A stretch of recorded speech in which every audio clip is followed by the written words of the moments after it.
मंगलाचरण करें भागवत गीता से। Anybody coming for the first time? ठीक है, मंगलाचरण सबको पता है। इंट्रोडक्शन जो चैप्टर है, इंट्रोडक्शन में जो संस्कृत के कुछ श्लोक हैं उसको करेंगे, साथ में करेंगे। हिंदी में भूमिका नाम से है जो स्टार्टिंग के संस्कृत श्लोक सबको एक साथ रिसाइट करेंगे। इसको मंगलाचरण बोलते हैं। ये before starting Bhagavad Gita we are reciting and paying obedience, सबको प्रणाम कर रहे हैं इस श्लोक। मिला सबको? ये पेज नंबर तो मैंने बोला इंट्रोडक्शन जो चैप्टर है जहाँ से स्टार्ट हो रहा है। इंट्रोडक्शन में टॉप से ओम अज्ञान, सब एक साथ रिसाइट करेंगे।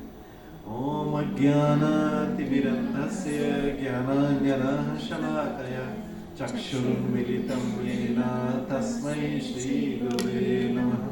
श्रीचैतन्यमनोभीष्टं स्थापितं येन भूतले स्वयं रूप कदा मह्यं ददाति स्वपदान्तिकम्।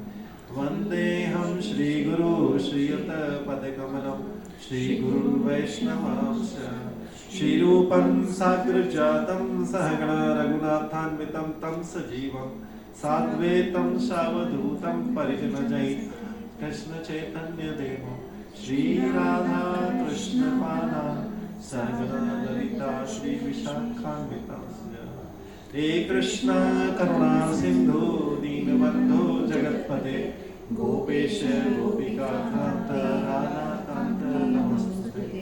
तप्त कांचन गौरांगी राधे वृंदावनेश्वरी वृषभानुसुते देवी प्रणमामि हरिप्रिये। वंशकल्पतरुभ्यश्च कृपा सिन्धुभ्येव च पतितानां पावनेभ्यो वैष्णवेभ्यो नमो नमः। जय श्री कृष्ण चैतन्य प्रभु नित्यानंद श्री अद्वैत गदाधर शिवासादि गौर भक्तवृंद। हरे कृष्णा कृष्ण कृष्ण हरे हरे, हरे राम राम राम हरे हरे। हरे कृष्ण। ये जो हमने गाया मंगलाचरण बोलते हैं, इसमें हम before starting Bhagavat Gita we take blessings from all of them. गुरु से, उनके गुरु से और आगे कृष्ण से, राधा से, सबसे हम ब्लेसिंग्स लेते हैं। ये वाला इसी बंद कर दूं? सब बंद कर दूं? मैंने सब बंद कर दिया। हाँ।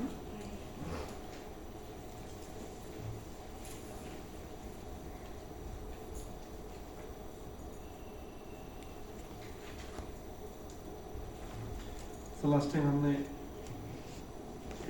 कौन से श्लोक नंबर 11 लास्ट किए थे। 11 कर लिया था। चैप्टर 1 11 श्लोक।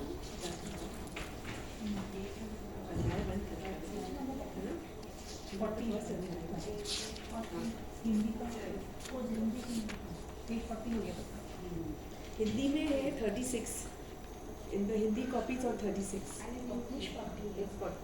एक्चुअली पेज नंबर से ज़्यादा कंफ्यूजन रहेगा। श्लोक नंबर 11 11 हो गया।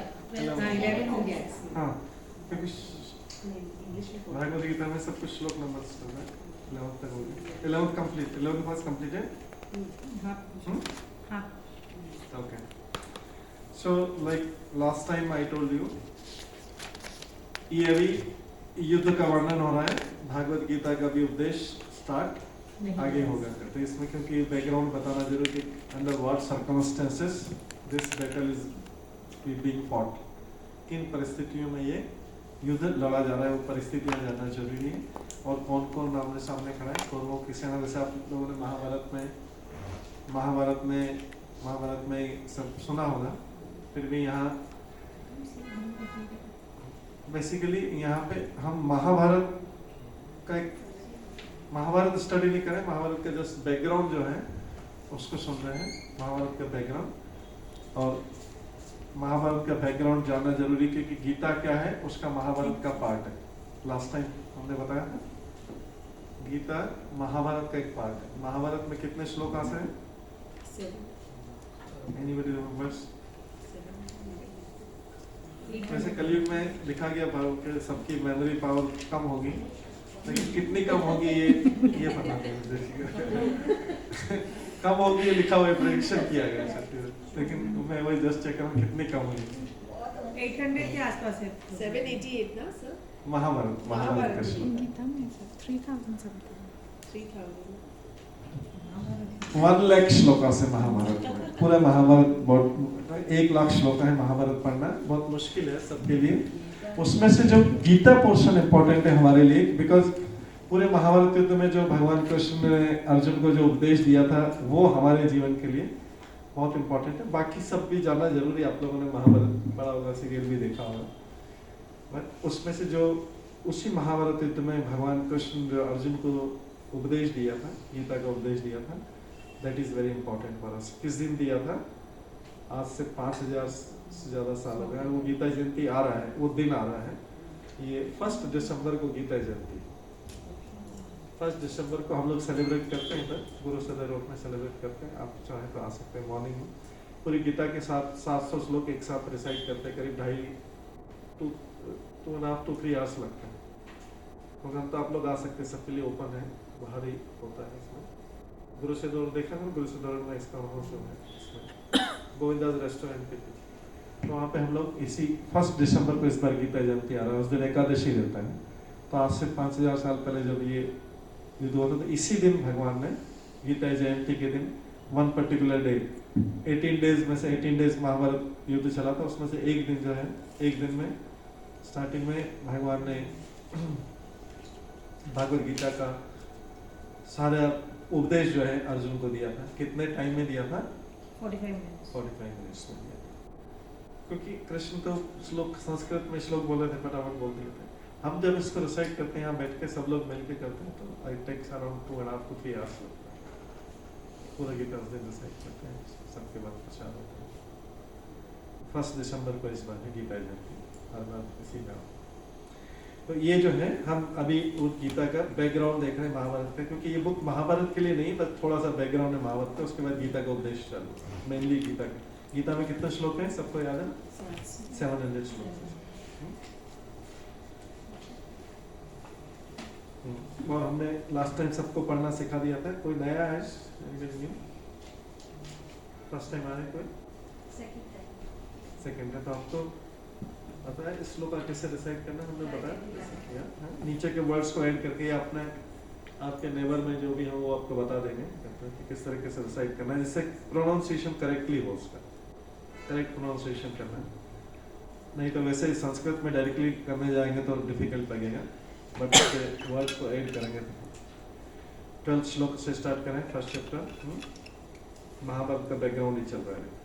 तस्य संजनयन हर्षम, तस्य संजनयन हर्षम, कुरु वृद्ध पितामह, कुरु वृद्ध पितामह, सिंहनादं विनद्युच्चे, सिंहनादं विनद्युच्चे, शंखं दद्मो प्रतापवान। शंखं दद्मो प्रतापवान। हाँ, तो लास्ट टाइम हम सुना था दोनों सेनाएं एक दूसरे के आमने सामने खड़ी थी।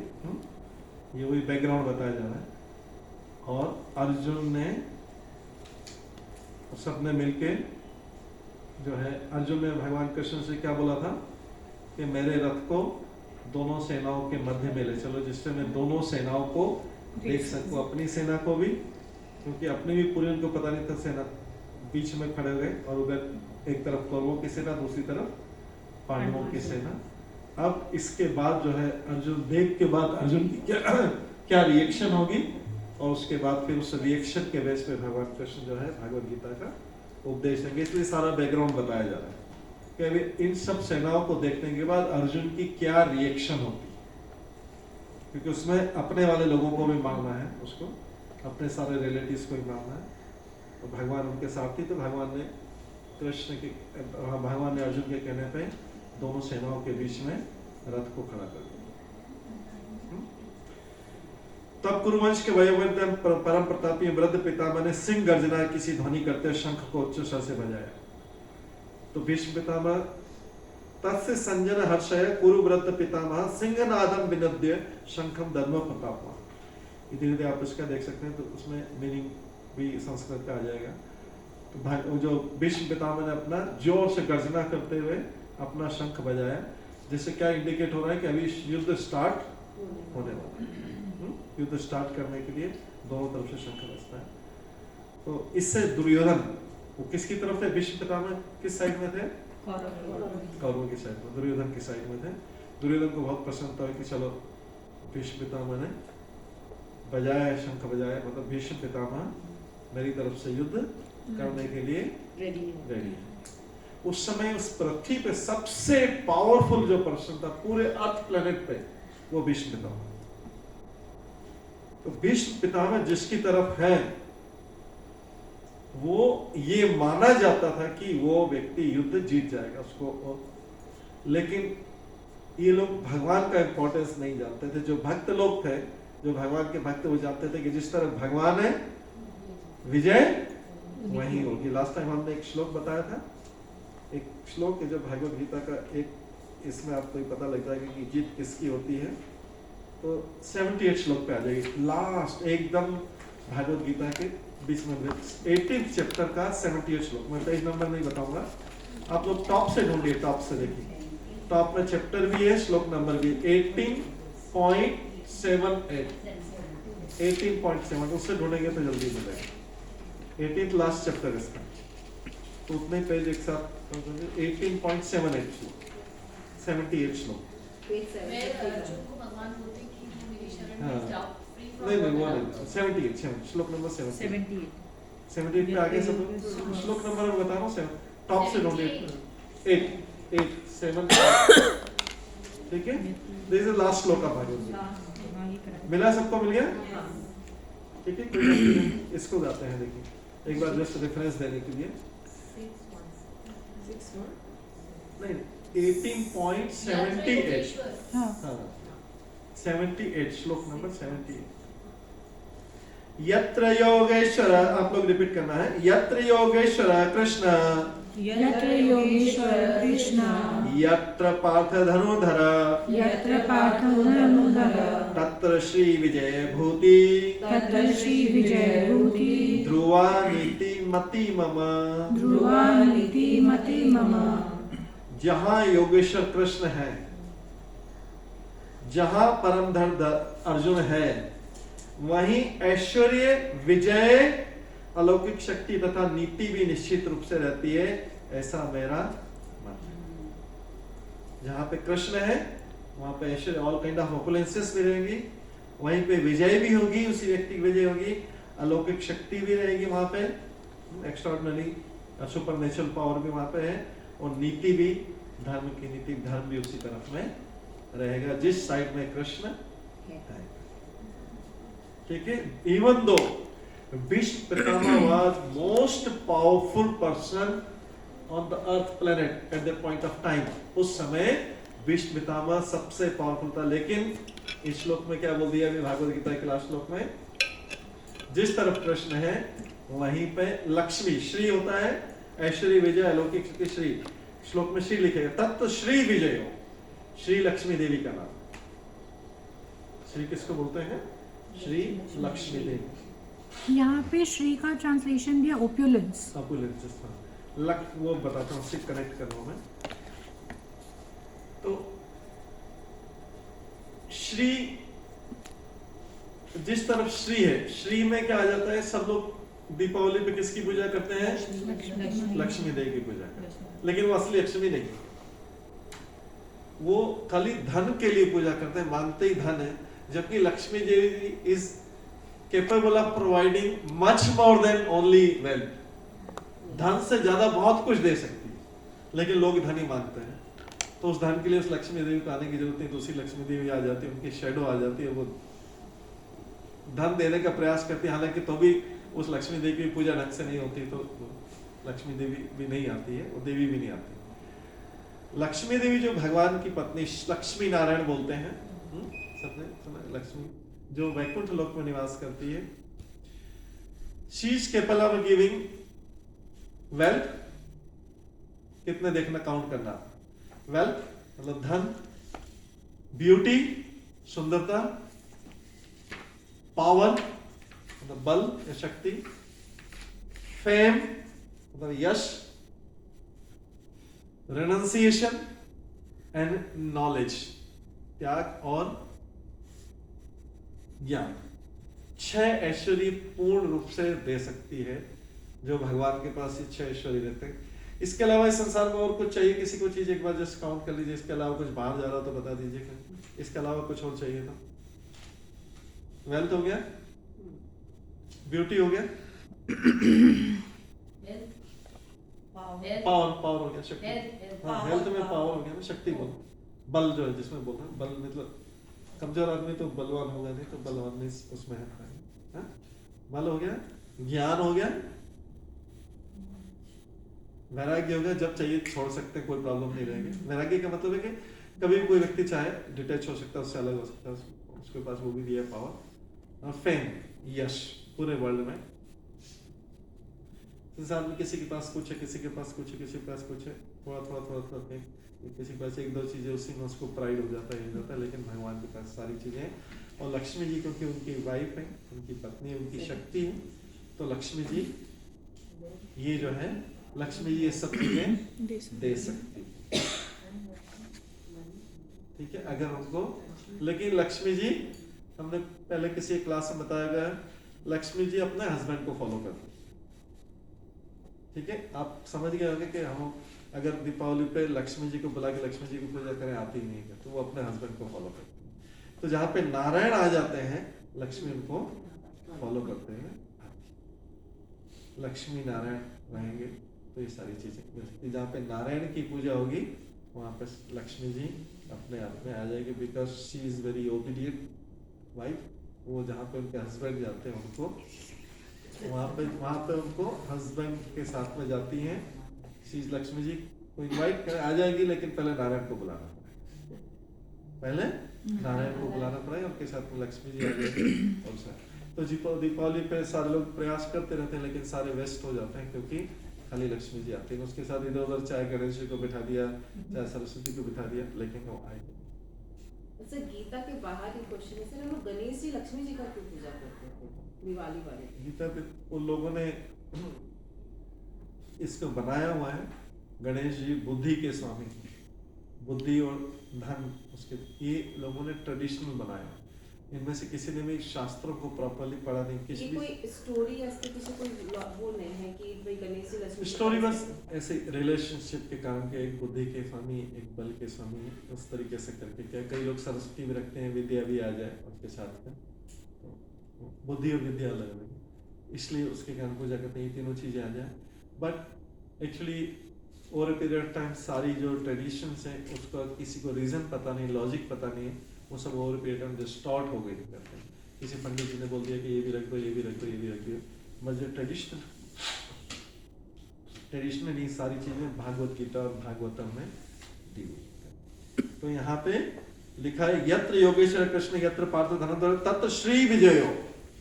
जहाँ पे कृष्ण है वहां पे श्री भी साथ में, विजय भी आएगी, श्री भी आएगी। ये इसलिए हमको why do we need to study Bhagavad Gita, why do we need to study Bhagavatam, very important है। हम जो पूजा भी कर रहे हैं, कुछ मांग भी रहे हैं, तो एटलीस्ट सही तरीके से मांगे, वो जो मांग रहे हैं वो मिल जाए, सही तरीके से मांगे। ऐसे करते रहेंगे फिर मिट्टी की मूर्ति, फिर कुछ दिनों बाद नदी में डाल दिया, उसको विसर्जन कर दिया। ये तो मतलब एक टेम्परेरी जो ट्रेडिशन बना हुआ है, उसको एक तरीके से करें प्रॉपरली, परमानेंटली डेली पूजा होनी चाहिए लक्ष्मी नारायण की, राधा कृष्ण की, राधा कृष्ण की, लक्ष्मी नारायण की। तो यहाँ पे अभी जो कृष्ण किसके सारथी बने, कृष्ण किसके साथ में है? अर्जुन के साथ में, पांडवों के साथ में। तो विजय इस श्लोक के हिसाब से विजय किस तरफ होगी? Even though Bhishma Pitamah was the most powerful person on the earth. तो ये बात तो भीष्म पितामह को भी पता होगा कि विजय इसकी निश्चित है।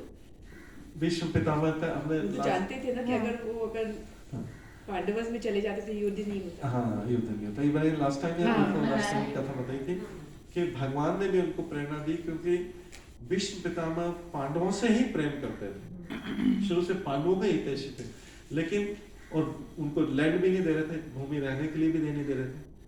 तो भीष्म पितामह ने सोचा कि युद्ध होना चाहिए, लेकिन उन्होंने सोचा कि युद्ध अगर मैं पांडवों की तरफ रहा तो युद्ध दुर्योधन की हिम्मत नहीं कि युद्ध करे।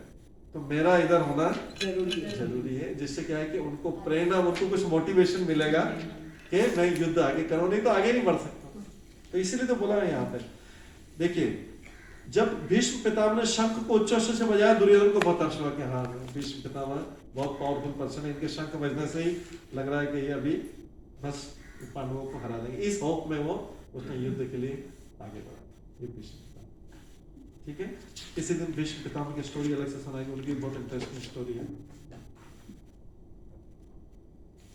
उसके बाद 13 श्लोक, इन्होंने शंख बजाया सबसे पहले, उसके बाद में बाकी सब लोग भी अपने शंख बजाएंगे क्योंकि सीनियर मोस्ट है। ततः शंखाच भैर्य च तथा शंखाच वीर्य च प्रणवानक गोमुखा पनवानक गोमुखा सहसा एव अभ्यहन्त्यन् सहसाय अभ्यन्तं सहशब्द तुमुलभवत्। सहशब्द तुमुलभवत्। इसके बाद में शंख बजाए, नगाड़े बड़े वाले जो ड्रम होते हैं, नगाड़े बिगुल बजाई तो रेसिंग सा एक साथ बजे उठे, वो समेत स्वर अत्यंत कोलाहलपूर्ण था, जैसे युद्ध में होता है, युद्ध के प्रारंभ में। क्योंकि मैंने बताया ये चैप्टर जो है युद्ध का ही ज्यादा वर्णन करता है। अत्यंत कोलाहल, बहुत पूरा नॉइज हो गया एकदम सब तरफ में। ततः श्वेते हययुक्ते तथा शैत्ये युक्ते महति संदने स्थितो महति संदेने स्थितो माधवः पांडवः चैव माधवः पाण्डवः चैव दिव्यो शंखो प्रदत्मतु। दिव्यो शंखो प्रदत्मतु। इसके बाद में तो दूसरी ओर से श्वेत घोड़ों द्वारा खींचे जाने वाले विशाल रथ पर आसीन श्री कृष्ण तथा अर्जुन ने अपने अपने दिव्य शंख बजाए। पहले किसने बजाए थे? भीष्म पितामह ने, कौरवों ने फिर बजाए, और फिर दूसरी तरफ में पांडव साइड में सबसे पहले कृष्ण ने अपना शंख बजाया। कृष्ण के शंख का नाम सबको पता है? कृष्ण हमारे ही भगवान है ना, मुस्लिम्स के तो नहीं है ना इस्लाम में। वैसे तो कृष्ण सबके ही भगवान है, लेकिन हम लोग सबके लिए ही भगवान है। बट हमें पता होना चाहिए कृष्ण के बारे में, क्योंकि हम लोग अपने आप को हिंदू या सनातनी कुछ लिखते हैं आगे करते, इस्लाम तो नहीं लिखते एटलीस्ट। हमको भगवान के बारे में सब लोग बोलते हैं वी बिलीव इन गॉड और ये सब, तो हम कृष्ण के बारे में सब कुछ पता होना चाहिए हमको। कृष्ण ने, कृष्ण के हाथ में चतुर्भुज रूप में एक शंख भी रहता है, उसका नाम है, कृष्ण के शंख का नाम है पांचजन्य शंख। हाँ, पांचजन्य, ये आगे आ गया पांचजन्यम श्लोक में, पांचजन्य शंख इनके शंख का नाम। हमने पहले भी बताया है कि अगर हम भगवान को मानते हैं, if we really like him, अगर हम उसे लव करना चाहते हैं, तो जिससे भी लव करते हैं उसके बारे में सारी चीज पता होना चाहिए कि उसकी लाइकिंग क्या क्या है, होना चाहिए ना। इस मटेरियल वर्ल्ड में होता है कि नहीं होता है? जो भी, जिससे बच्चे का भी हो या पहले गर्लफ्रेंड बॉयफ्रेंड हो भी करते हो, सबको एक दूसरे का लाइकिंग पता होना चाहिए। पता होता है जिनसे भी लव होता है इनिशियली, बाद में बच्चों से भी लव रहता है, किसी और से गेस्ट को भी बुलाते हैं, बहुत कोई लविंग गेस्ट है, लवेबल गेस्ट है, तो उसके लिए भी करते हैं, तो इसको क्या अच्छा लगता है खाने में, क्या होता है, क्या उनके बारे में पूरा डिटेल्स बताना चाहिए। तो भगवान के बारे में हमको सब कुछ पता होना चाहिए, और भगवान स्वयं भी बताते हैं भगवद गीता में, और आगे भी बताएंगे। तब जाके हम भगवान से लव कर सकते हैं, और तब भगवान उस लव को रेसिप्रोकेट कर सकते हैं। हमें जो है उस लव को, भगवान के लव का रेसिप्रोकेट करना, आदान प्रदान का मतलब है कि हमें किसी चीज की कोई और आवश्यकता नहीं रह जाएगी, और किसी से लव करने की जरूरत नहीं रह जाएगी। लेकिन पहले उनको लव करना सीखना है, ठीक है, उनकी लाइकिंग क्या क्या है, उनके उनसे संबंधित सारी चीजें सीखना पड़ेगा। तो आगे आता है, तो यहाँ पे इन्होंने, पांडवों ने शंख बजाया, दिव्य शंख बजाया। अब कौन कौन से नाम सबके दिए हैं? हमको मेनली कृष्ण के शंख का नाम याद होना चाहिए, बाकी तो ठीक है, सबको याद रह गया तो अच्छा है, नहीं तो कोई प्रॉब्लम। पांचजन्यम ऋषिकेश, पांचजन्यम ऋषिकेश, देवदत्तम धनंजय, देवदत्तं धनंजय, पौंड्रुम दद्मौ महाशंखम, पुण्ड्रं दद्मो महाशंखं, भीम कर्मा व्रतोदर। भीमकर्मा व्रतोदर। सबने अपने शंख बजाए, तो सबके शंखों के नाम है। मेनली हमको कृष्ण से बाकी उनके भक्तों को भी याद रखे तो अच्छा है, लेकिन कृष्ण के बारे में पूरी जानकारी होनी चाहिए। तो कृष्ण के ऋषिकेश, ऋषिकेश किसका नाम है? कृष्ण का नाम है। क्यों है? हमने पहले बताया था इसका कारण पिछले श्लोकों में, किसको याद है? 2 शब्द बताया, ऋषिकेश और गुड़ाकेश। ऋषिकेश किसका नाम है? कृष्ण का नाम है। क्यों बोलते हैं ऋषिकेश? कृष्ण को ऋषिकेश क्यों बोलते हैं? दामोदर बताए थे। हाँ, ऋषिकेश नहीं बात हुई। ऋषिकेश बताया, ऋषिकेश नाम नहीं है। दामोदर बताए थे। हाँ, ऋषिकेश का नहीं बात हुई। ऋषिकेश नहीं दामोदर। ये सबको याद है कि ऋषिकेश है? हाँ, दामोदर याद। दामोदर, ठीक। ऋषिकेश अगले लेटर है। एक्चुअली 2-3 जगह भागवत गीता चल रही है। थर्सडे को अलग चल रही है, उनको बताया, और एक को जगह 3 जगह चल रही है एक साथ में स्टार्टिंग। तो ऋषिकेश भगवान का एक नाम है। भगवान के कितने नाम हैं? इन्यूमरेबल, असंख्य नाम। ठीक है, जितने नाम याद होंगे उतना अच्छा है, क्योंकि कोई ना कोई नाम भी हमको अट्रैक्ट करता है। कोई भी चीज हमको भगवान से संबंधित कोई भी चीज अट्रैक्ट करती है, इसका मतलब हम भगवान में हमारा मन लगा हुआ है।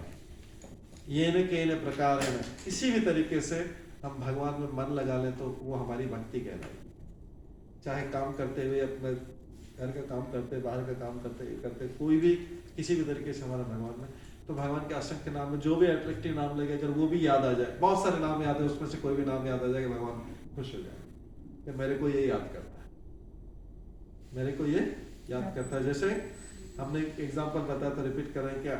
किसी का बच्चा जो है बाहर स्टडी करने गया है, ये उसमें गया, यूके में गया, कहीं पे भी गया, जर्मनी में गया, उसमें वो बच्चा अगर दिन में एक बार माता पिता को फोन कर लेगा तो माता पिता बहुत प्रसन्न हो जाते हैं, मेरा बच्चा मुझे याद करता है। होता है ना कि बहुत बच्चा अगर वो सालों तक फोन नहीं करे तो बोले बेकार है, अभी सब बोलेंगे बेकार होगा, अभी तुम वहाँ चला गया, आपको कुछ, आपके पास कुछ नहीं है।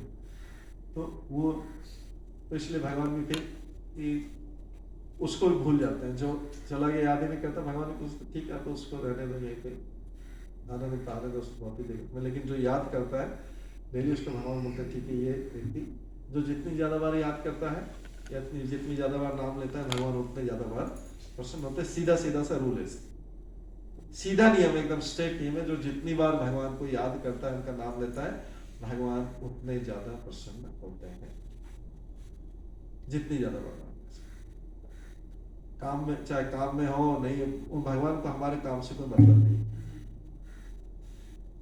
करो बहुत अच्छा, बिजी तो रहे, भगवान ऐसे मना भी नहीं कर रहे करने के, मना नहीं कर रहे कि आप काम नहीं करना, लेकिन भगवान बोल रहे मैं, ये सब एक्सक्यूज है कि मेरे को काम के कारण समय नहीं मिलता, सब एक्सक्यूज नहीं देना उनको। जितनी ज्यादा बार उनको, in spite of all over busy schedule in something, उनको जो है भगवान को जितना ज्यादा याद करेंगे उतना प्रसन्न होते हैं।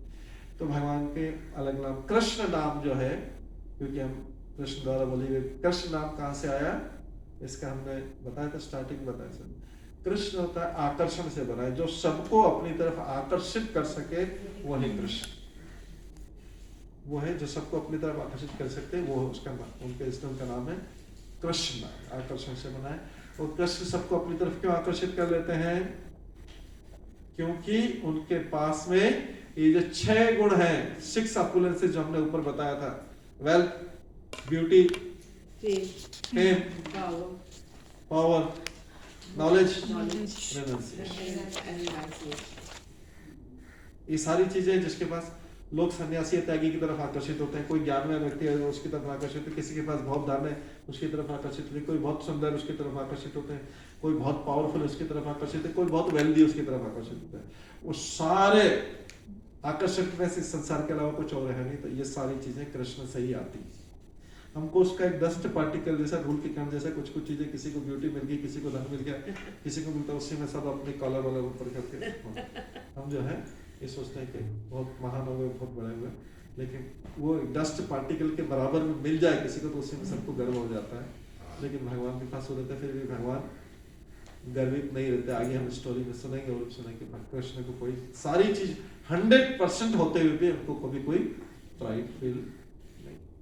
प्रभु जी मेरे से कोई क्वेश्चन पूछा कि हम लोग ने मंदिर जो देखे रोड में देखते हैं, शिव जी का मंदिर होता है, दुर्गा जी का मंदिर होता है, ऐसे रास्ते में मूर्ति रख देते हैं। Has anybody seen a Krishna मंदिर on the road? क्योंकि बोले जहाँ कृष्ण होते हैं वो वैभव हो जाते हैं अपने आप ही। करेक्ट। हाँ कभी नहीं देखा। So it was very striking to me कि और स्पेशली इसका अगर ऐश्वर्य देखना है तो किसी इस्कॉन के मंदिर में चले जाइए। हाँ, वो तो technique वो तो फिर गुरुजी सभी में बिरला मंदिर में चले हाँ, जाओ। नहीं वहाँ पे पूजा देखिए, मैं सबका कहीं कोई नहीं करना। एक होता है वॉलेंटरी पूजा और एक होता है पंडित से पेड पूजा। ठीक है, भगवान को पेड पूजा की कोई जरूरत नहीं है कि किसी को पेमेंट करके पूजा कराना, वो कोई आवश्यकता। भगवान की पूजा जहाँ पे डायरेक्ट भक्त लोग करते हैं, डिवोटी, वहीं भगवान पूजा स्वीकार करते हैं। भगवान जो है पेड पुजारी से पूजा स्वीकार नहीं करते हैं। ये ध्यान रखना, जहाँ पे भी हम कर रहे हैं कि सब लोग बोलते हैं हम पूजा कर रहे हैं, हमारी पूजा हो रही, ये आगे हम भागवत गीता में सीखेंगे। आगे का मैं बता रहा हूँ कि पेड पूजा की भगवान को कोई जरूरत नहीं। भगवान को अगर किसी का भगवान के प्रति श्रद्धा है, प्रेम है, लाइकिंग है, तो भगवान को, क्योंकि is the most important person in the not only our planet but entire universe, और crores and crores of universe, सारे ब्रह्मांडों में उनको किसी की पेड़ पूजा की जरूरत नहीं। उनको स्वयं कोई पूजा करने के लिए किसी के पास समय है, कोई समझता है कि उसका समय इतना इम्पोर्टेंट है कि वो भगवान को अपना कुछ समय दे सके, तो भगवान वही पूजा स्वीकार करते हैं। ठीक है, आप कोई भी किसी से भी करवाता रहे, कोई प्रॉब्लम नहीं, उसमें कोई बुराई नहीं, बट भगवान स्वीकार कौन सी पूजा करते हैं? जो व्यक्ति स्वयं प्रार्थना करके करता है, उसी को। भगवान के सामने हम डस्ट पार्टिकल भी नहीं, लेकिन हम बोलते हैं भगवान आपके पास टाइम नहीं, मेरा पंडित है, ये कर देगा, पेमेंट कर दूंगा। भगवान बोलते हैं जरूरत नहीं। ये ध्यान रखना, भगवान को कुछ भी भगवान को हम्बलनेस की जरूरत है। नंदे कोई आके उनको पूजा करता है, उनकी प्रार्थना करता है, चाहे कितने सीमित समय के लिए भी करे, वो उसको इम्पोर्टेंस है। तो बोले इस व्यक्ति के मेरे पास टाइम नहीं है, किसी को पेमेंट करके कराना। आप ही सोचो कि आप किसी के घर में जा रहे हैं, आप सोचिए, अपनी स्थिति सोचिए। हम तो जबकि एक बहुत छोटे भगवान का मिल डस्ट पार्टिकल भी नहीं, क्योंकि पूरा अर्थ प्लेनेट एक डस्ट पार्टिकल के समान है भगवान के लिए। हमने शुरू में कुछ प्रेजेंटेशन किया था, अगर आपको याद हो तो, कितने करोड़ों ब्रह्मांड निकलते हैं फिर।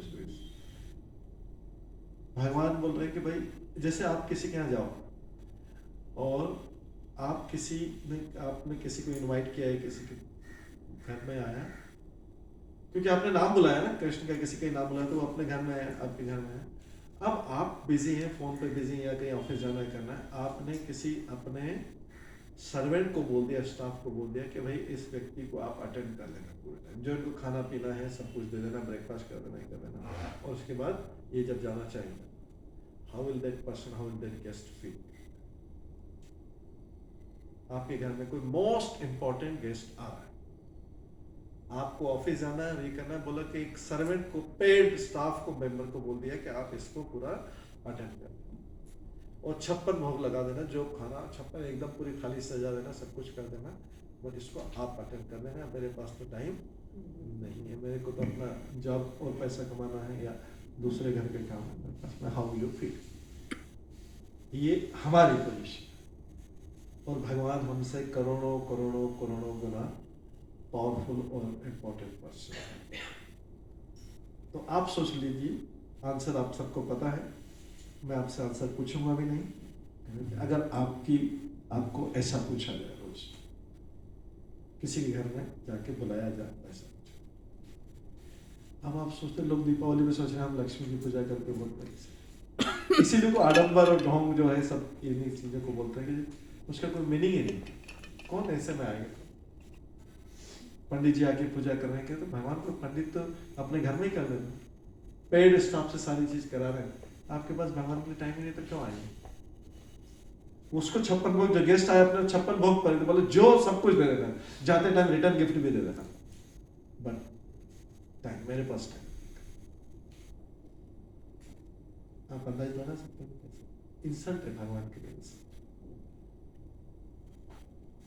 ठीक है, कोई यज्ञ करवाना, ये करवाना, जो बड़े बड़े वो कटा समारोह करना, उसके लिए ठीक है, लेकिन पर्सनल पूजा, डेली की पूजा रहती है, भगवान को एक्सेप्टेबल नहीं, एक्सेप्ट कभी नहीं करेंगे। तो जो भी बोलता है हम हमारे घर में पूजा होती है, हम ये करते हैं, इसीलिए तो हम भगवान को कभी प्रसन्न नहीं कर पाते। जो जो मांगता है भगवान से मिलता भी नहीं, भगवान सुनते भी नहीं, कैसे प्रसन्न करें? हमको प्रसन्न करने का तरीका ही नहीं पता। किसी भी को प्रसन्न करने का, हम एक दूसरे को प्रसन्न करने का तरीका जानते हैं कि इसको क्या अच्छा लगता है, इसके बर्थडे पे क्या गिफ्ट देना है, मैरिज एनिवर्सरी पे क्या देना है, उसको क्या देना है, इसको क्या देना है, उसको क्या अच्छा लगेगा, उसके क्या, सारे हमें दुनिया की पूरी चीज पता है। लेकिन भगवान कैसे प्रसन्न होते हैं, हमें उनको छोड़ के सबको प्रसन्न करना आपको पता है। और उसमें इतना बुद्धि लगाते हैं कि किसी के यहाँ जाएंगे, मैरिज पे जाएंगे, मैरिज पे जाएंगे, क्या करना है, कैसे करना है, बहुत पहले से प्लानिंग हो जाता है, पैकिंग भी हो जाता है, लेकिन भगवान के बारे में कुछ भी पता नहीं। और हम बोलते हैं कि हम भगवान हमारी बात सुनते हैं, हम तो भगवान से करोड़ों गुना दूर हैं, कुछ भी नहीं पता उनके बारे में। अभी मैंने आपको कृष्ण के नाम का मीनिंग बताया, कुछ लोगों को पता, पहले पूछा तो पता नहीं, कृष्ण का नाम, कृष्ण को सब लोग बोलते हैं, कृष्ण क्यों बोलते हैं, कृष्ण का नाम, ये हमारा जो है स्थिति है। तो हमें कितना करना बाकी है। तो यहाँ पे 5 जन ऋषिकेश भगवान का दूसरा नाम है, ऐसे कई नाम है। ऋषिकेश का ऋषिक मतलब होता है इंद्रियां। इंद्रियां क्या होती है, सेंसेस सबको पता है, 5 इंद्रियां होती है, 5 ज्ञानेंद्रियां, 5 कर्मेंद्रियां होती है।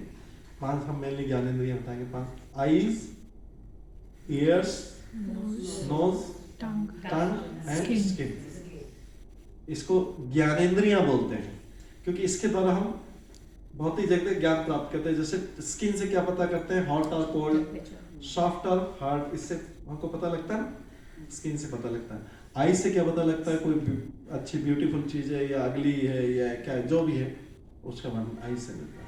ईयर से हमको अच्छा म्यूजिक है, बुरा म्यूजिक है, क्या है, अच्छी बात है, बुरी बात है, वो सारी चीजें। इनसे हमको 5 चीजों से, स्मेल से, ऐसे टंग से भी टेस्ट पता लगता है, अच्छा बुरा स्मेल। तो ये जो 5 ज्ञानेंद्रियां बोलते हैं, इन इंद्रियों के जो स्वामी है वो भगवान है। तो ऋषि मतलब होता है इंद्रियां, और ईश हमेशा, ईश शब्द जो है ईश्वर से जैसे बना है, ईश मतलब होता है स्वामी। तो ऋषिकेश भगवान का नाम है, जो हमारी इंद्रियों के स्वामी। हमारी इंद्रियों के स्वामी, हमारी इंद्रियों को तभी आनंद मिलेगा जब इंद्रियों का स्वामी प्रसन्न होगा। करेक्ट? इंद्रियों को तभी, अरे कानों को मजा नहीं आ रहा है, कुछ आंखों को मजा नहीं आ रहा, ये नहीं आ रहा है, हम उदास रहते हैं, कुछ रहते हैं, क्योंकि हमारा इंद्रियों का स्वामी अप्रसन्न है। If he is unhappy, how we can be happy? वो खुश नहीं तो हम कैसे खुश हैं? इसलिए लाइफ में हम ज्यादातर क्या है कि हमको मनोरंजन के लिए सारे एक्सटर्नल साधनों की जरूरत है, क्योंकि हम अंदर से प्रसन्न नहीं है। अगर कोई व्यक्ति जो साधु होता है, डिवोटी होता है, संत होता है, साधु नेचर का होता है, भगवान का भक्त होता है, उसको किसी एक्सटर्नल रिसोर्स की, एक्सटर्नल साधन की जरूरत नहीं प्रसन्न होने के लिए। उसको मूवी की जरूरत नहीं, उसको टीवी की जरूरत नहीं, उसको नेट की जरूरत नहीं। उतना कहीं पे भगवान से रिलेटेड कोई लेक्चर हो तो उसको करेगा, उसको मनोरंजन के लिए कोई भी साधन की जरूरत नहीं, क्योंकि वो अपने आप में आनंदित है, क्योंकि उसका स्वामी जो है, आनंद देने वाला स्वामी उससे प्रसन्न है, जो सब चीजों के इंद्रिय को कंट्रोल कर रहा है। उसके आई सेटिस्फाइड है, उसके ईयर सेटिस्फाइड है, उसकी नोज सेटिस्फाइड है, उसकी टंग सेटिस्फाइड, उसकी स्किन, ये सब उसको आनंद मिल रहा है। इसलिए वो भगवान का भक्त जो है, क्योंकि स्वयं आनंदित रहता है, इसलिए दूसरों को भी आनंद दे सकता है, क्योंकि वो आनंद के सोर्स से कनेक्टेड है। इसलिए सब होता है ना, कभी कुछ बहुत दुख लगती होती है, किसी साधु व्यक्ति के पास जाते हैं, कहने कि हमारे ये चिंता दूर करो। किस लिए जाते हैं? सब कोई जेन्युइन साधु के पास, किसी दूसरे ढोंगी बाबा उसके पास नहीं, जेन्युइन साधु के पास सब लोग क्यों जाते हैं? देखिए, उन्हीं क्वेश्चन क्यों पूछते हैं? जब भी कभी डिस्ट्रेस सिचुएशन में रहते हैं, डिप्रेशन में रहते, क्यों जाते हैं? उसके पास क्या चीज एक्स्ट्रा है? उसके पास तो सेम आईज है, उसके पास सेम ईयर्स, उसके क्या चीज एक्स्ट्रा है? क्या किस लिए जाते हैं? क्योंकि उसने इंद्रियों के स्वामी को प्रसन्न कर रखा है, इसलिए वो प्रसन्न है। तो जो प्रसन्न है वही तो दूसरा कोई किसी को प्रसन्नता दे सकता है। जो स्वयं दुखी है वो क्या किसी को दूसरे को प्रसन्नता दे, या किसी को किसी से धन की चाह है, क्या वो सब चाहे, इसका मतलब है कि वो प्रसन्न नहीं है। इसलिए पेड बेसिस पे, कमर्शियल बेसिस पे कोई भी डीलिंग स्पिरिचुअल लाइफ में नहीं होना चाहिए। कुछ भी दे, उसको भी धन की भी जरूरत क्या होना चाहिए, उसके पास जो है सफिशिएंट जवाब।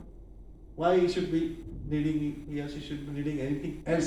क्योंकि उसने तो इंद्रिय के स्वामी को प्रसन्न कर रखा है। इंद्रिय का स्वामी भगवान है, भगवान के पास तो सारे ऐश्वर्य, उसके पास तो वेल्थ है, उसके पास ब्यूटी, उसके पास नॉलेज है, रेनंसिएशन है, फेम है, पावर है। इसके अलावा किसी और चीज की से सेवंथ चीज की जरूरत नहीं होती इसके साथ। तो उसका सारा जो भक्त के लिए सारी असेट उसकी किसके पास है, भगवान के पास। उसको अभी जैसे हम अपने असेट को सबको संभाल के रखना पड़ता है, हमको अपने असेट संभाल के रखना पड़ता है, वेल्थ को संभाल के, नॉलेज को ये रिवाइज करना, ये क्या भूल, उसकी सारी असेट भगवान के पास। जब उसको चाहिए भगवान तुरंत इमीडिएटली सेकंड्स में सप्लाई कर दे। भगवान का भक्त है, सारी चीजों से इमीडिएटली जो जब चीज की जरूरत है, और बाकी उसको अपने पास संभालने की जरूरत ही नहीं कुछ। वाई टू एक्यूमुलेट, सारी चीजों का संग्रह क्यों करना, भगवान के पास जब है, भगवान को उसी टाइम तुरंत प्रेजेंट कर लेते। तो इसलिए वो व्यक्ति प्रसन्न देता है, क्योंकि उसने ऋषिकेश को प्रसन्न कर रखा। ऋषिकेश का मतलब है इंद्रियों का स्वामी।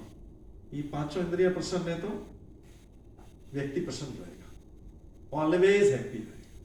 ये पांचों चीजें प्रसन्न है, पांचों चीजों के स्वामी को प्रसन्न करता है। आइस को कैसे प्रसन्न करता है वो, ये ऋषिकेश पे हम थोड़ा डिटेल में बता रहे हैं। आइस को कैसे प्रसन्न करता है, भगवान का दर्शन करके, सुंदर विग्रह करके, भगवान की सुंदरता को देख के वो प्रसन्न होता है, भगवान के भक्तों को भी देख के प्रसन्न होता है। ये आइस को सेटिस्फाई करता है। ईयर्स को कैसे सेटिस्फाई करता है, भागवत गीता, भागवतम सुन के, भगवान के कीर्तन सुन के, उनके नाम सुन के, वो आइस को प्रसन्न करता है। नोज को कैसे रखता है, भगवान के चरणों में जो फ्लावर है या तुलसी है उसको स्मेल करके, और उस तरीके से भगवान को जो इत्र लगा के, पूजा में भगवान को सेंट भी लगाया जाता है, वो सब देख के, क्योंकि हम जब मॉर्निंग मंगल आरती होता है तो सबको सेंट भी वाला सेंट लगाते हैं, एक नर्सिंग ऑयल होता है वो सबको लगाते हैं। वो इन चीज़ों से नोज को संतुष्ट रखता है।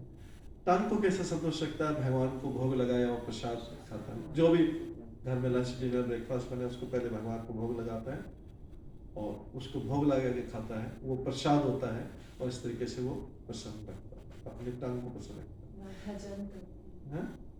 हाँ, bhajan by speaking about the Lord. And skin को कैसे पर रखता है, भगवान के अपने हाथों से सेवा करके और भगवान से संबंधित कार्य करके। इसके अलावा बिजनेस भी करता है, अपना जॉब जो बिजनेस जो भी करता है, बट हमेशा भगवान को भी प्रसन्न रखता है।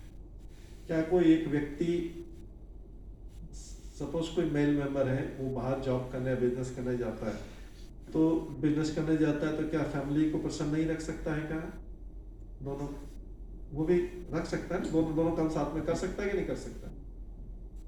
कर सकता है। बिजनेस भी करेगा, जॉब भी करेगा, सब कुछ करेगा, दूसरे भी काम भी करेगा, फैमिली को साइमल्टेनियसली पॉसिबल। तो साइमल्टेनियसली क्या भगवान को प्रसन्न करना पॉसिबल नहीं है क्या? Very much possible, but interest नहीं, लाइकिंग नहीं, प्रेम नहीं, प्रायोरिटी नहीं है। तो भगवान ठीक है, जैसा आप रहना, मैं कुछ सप्लाई बंद नहीं करूँगा, भगवान कुछ खाना पीना सब बंद नहीं करता, ठीक है, आपको जैसा रहना सब हमको दिया, आपको जैसा रहना। तो भक्त जो है ऋषिकेश को, मतलब इंद्रियों के स्वामी को प्रसन्न रखता है, इसलिए वो प्रसन्न रहता है, इसलिए वो दूसरों को प्रसन्नता दे सकता है या सेटिस्फेक्शन दे सकता है बाय हिज विजडम और हिज नॉलेज, बाय हिज जो भी है भगवान की भक्ति से वो दूसरों को भी भक्ति दे सकता है, दूसरों को विजडम दे सकता है, जिससे दूसरे लोग भी प्रसन्न हो और दूसरे लोगों का भी मन भगवान में लगे। ठीक है, तो पांचजन्यम ऋषिकेश, तो इसमें लिखा ऋषिकेश, श्री कृष्ण जो भक्तों के इंद्रियों को निर्देश देते वही सबको। और अर्जुन ने देवदत्त शंख बजाया, अति भोजी अति मानवीकारी भीम ने पुंडरक नाम शंख भयंकर शंख बजाया।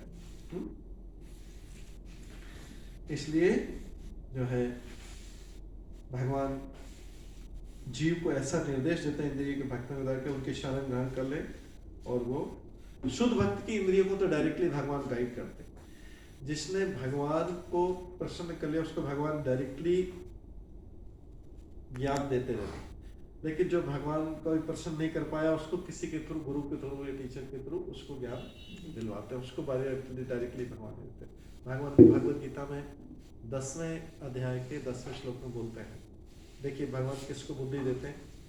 अभी बोल रहे हम सोच रहे हैं कि हम सब बुद्धिमान हैं, भगवान इसको बुद्धि मानते ही नहीं। जो हमारे पास जो भी इंटेलिजेंट है, सोकल इंटेलिजेंस, इसको बुद्धि मानते नहीं। बुद्धि किसको बोलते हैं? 10th चैप्टर का 10th श्लोक का वाले। बीच में रेफरेंस दे रहा हूँ तो आपको इंपॉर्टेंट श्लोक भी पता लगेगा कि भगवान 10th चैप्टर का 10.10 सीधे श्लोक से ही ढूंढिए, उसकी प्रैक्टिस कीजिए, पेज नंबर से मत जाइए। ऊपर से देखिए टॉप में, पेज के अपने पेजेस के टॉप में देखिए, दोनों चीज हैं। 10th चैप्टर पे आ जाइए और 10th श्लोक पे आ जाइए। आगे सब लोग हम इसमें श्लोक से ही बात करेंगे, पेज नंबर से नहीं करेंगे। तो मैं पढ़ता हूँ श्लोक का मीनिंग पढ़ेंगे। भगवान किसको तेषां, आप लोग रिपीट कर सकते हैं इसको। कभी कौन सा श्लोक? 10.10 इंग्लिश में सब लोग जब मैं बोलूं तो ध्यान से सुनेगा। 10th चैप्टर का 10th श्लोक, टॉप पे देखिए 10.10, हिंदी में 10वें अध्याय का 10वां श्लोक। पढ़ो मैं। तेषां सतत युक्तानां तेषां सततयुक्तानां भजतां प्रीतिपूर्वकं भजतां प्रीतिपूर्वकं ददामि बुद्धियोगं तं ददामि बुद्धियोगं तं येन मामुपयन्ति ते। येन मामुपयन्ति। भगवान क्लियरली बोल रहे हैं, आपको श्लोक पढ़ने से ही समझ में आ गया। तेषां सतत युक्तानां मतलब वो भगवान से जो सतत युक्त है, हमेशा कनेक्टेड है। भजताम प्रीतिपूर्वक, प्रेम पूर्वक उनका भजन करता है, मतलब उनकी भक्ति करता है, उसको क्या होता है? ददामि बुद्धि योगम, तब उनको मैं बुद्धि योग या ज्ञान उनको प्रदान करता हूँ। तम येन बुद्धि योगम तम येन मामुपयन्ति, जिससे वो धीरे धीरे मेरे पास में उनको मैं बुद्धि प्रदान करता हूँ। किनसे? कंडीशन क्या है? भजताम प्रीतिपूर्वक, जो प्रीतिपूर्वक मेरा भजन करते हैं, प्रेम पूर्वक मेरा भजन करते हैं। तेषाम सतत, जो मेरे से, जो भगवान से सदा कनेक्टेड रहते हैं, ऑलवेज कनेक्टेड रहते हैं। उनको जिससे क्या है? उनको बुद्धि ज्ञान देता रहता है, जिससे क्या है कि वो कभी भी उनका निर्णय गलत नहीं रहेगा, उनसे काम गलत नहीं होगा, उनसे कुछ भी ऐसा चीज नहीं, मैं उनको कॉन्स्टेंटली गाइड करता रहता हूँ, जो मेरे से कनेक्टेड है, और जो मेरा भजन। कितना सिंपल भगवान ने बात, सब कुछ अपने बारे में एकदम क्लियरली बता रहे भगवान, क्या किसकी चीज से मैं पसंद रहता हूँ। वो चाहते हैं कि हम उनसे सदा कनेक्टेड। जैसे मोबाइल है, ये मोबाइल जो पास के जो नियरेस्ट टावर है उससे हमेशा कनेक्टेड रहता है, इसमें सिग्नल आता है। अगर टावर में कुछ प्रॉब्लम हो जाएगी तो सिग्नल कनेक्टेड नहीं, फिर मोबाइल काम नहीं करेगा। तो जो कुछ बोलना है सब इस मोबाइल से क्यों बोल पाते हैं? बिकॉज ये हमेशा उस पार्क के नियरेस्ट टावर से सिग्नल करेंगे। ये टावर बीच में कई बार सिग्नल मिलता नहीं, कहीं पुअर कवरेज दूर में चले जाते हैं, टावर नहीं, टावर का सिग्नल नहीं मिलता। इसको कहाँ से नॉलेज मिल रहा है? टावर से मिल रहा है पूरा सिग्नल, इसलिए इस पे बात कर पा रहे हैं, सुन पा रहे हैं। इसलिए भगवान का भक्त भी ऐसे ऑलवेज कनेक्टेड।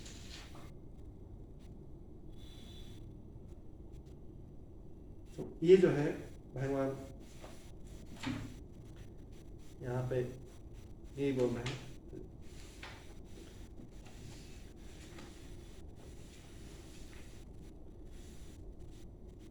कि भगवान चाहते हैं कि सब लोग उनकी शरण ग्रहण करें, जिससे वो भगवान हैप्पी होते हैं गाइड करने में। हमको गाइडेंस नहीं चाहिए, क्या अलग बात है।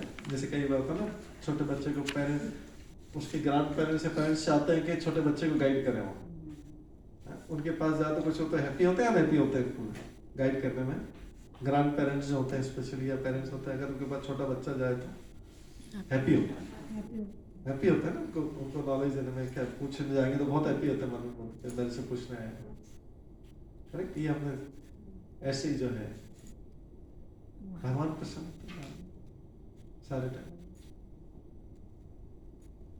करेक्ट, लेकिन हम अगर सोचेंगे नहीं मेरे को सब पता है, मैं कुछ मेरे को किसी की, तो ठीक है, फिर अपना डिसीजन खुद देखिए, भगवान उसमें इंटरफेयर नहीं कर। 16, 17, 18 श्लोक जो है एक साथ है, ये भी शंख के बारे में ही मोस्टली, और कौन कौन सी योद्धा है सबने शंख बजाए तो उसका वर्णन, ये पहला चैप्टर ऐसा ही थोड़ा बैकग्राउंड में, सबके नाम है शंखों के नाम। अनंत विजयम राजा विजयम राजा कुंती पुत्रो युधिष्ठिर कुंती पुत्रो युधिष्ठिर नकुल सहदेवश्च नकुल सहदेवस्य सुघोष मणिपुष्पको सुघोषमणिपुष्पको काश्य च परमेश्वास काशी च परमेश्वर शिखंडी च महारथ शिखंडी च महारथ दृष्टिदुम्न विराट च दृष्टिदुम्न विराटश्च दृष्टिदुम्ने विराजस्य सात्यकी च पराजितः सात्यकी च पराजितः द्रुपदः द्रौपदेयाश्च द्रुपदः सर्वस्य पृथ्वीपते सर्वस्य पृथ्वीपते सौभद्रश्च महाभावो सौभद्रस्य महाभावो शंखान् दद्मो पृथक पृथक। शंखान् दद्मो पृथक् पृथक्। इसमें बस सब सुनना है काम, इसमें क्योंकि मतलब ज्ञान की सब आगे आएगा बट इसमें इन सबने कौन कौन से शंख बजाए, तो क्योंकि हम कोई भी श्लोक छोड़ना नहीं चाह रहे, सारे श्लोक पढ़ेंगे तो इसलिए एक करके। कुंती पुत्र राजा युधिष्ठिर ने अपना अनंत विजय नामक शंख बजाया, सबके शंख के नाम है। नकुल सहदेव ने सुघोष मणिपुष्पक शंख बजाए। महान धरुधर काशी नाम परम योद्धा शिखंडी दृष्टुम्न ने विराट अजय सात्विकी द्रौपदी के पुत्र तथा सुभद्रा के महाभाव पुत्र आदि समूह ने अपने अपने शंख बजाए। तो कौन कौन भाग ले रहा था ये भी पता लग गया हमको, हैं? द्रौपदी का पुत्र भी भाग ले रहे थे। कितने पुत्र थे द्रौपदी के? 5 पुत्र थे द्रौपदी के, 5 पुत्र थे। दृष्टुम्न कौन था? सबसे उनका भाई था। दृष्टुम्न जो है जो मरा, जो अर्जुन का दूसरा पुत्र मरा, कुंती के पुत्र। दृष्टुम्न जो है, दृष्टुम्न जो है द्रौपदी का भाई है, या द्रौपद का पुत्र भी बोलते हैं उसको, द्रौपद का पुत्र द्रौपदी का। ये सेनापति था पांडवों का। ये किसका सेनापति था? पांडवों का। और उधर दुर्योधन की तरफ कौरवों का सेनापति भीष्म पितामह और द्रोणाचार्य दोनों थे। द्रोणाचार्य जो ने ऊपर से गाइड भीष्म पितामह करे थे, बट मेनली द्रोणाचार्य आगे। ठीक है, ये दोनों सेनापति।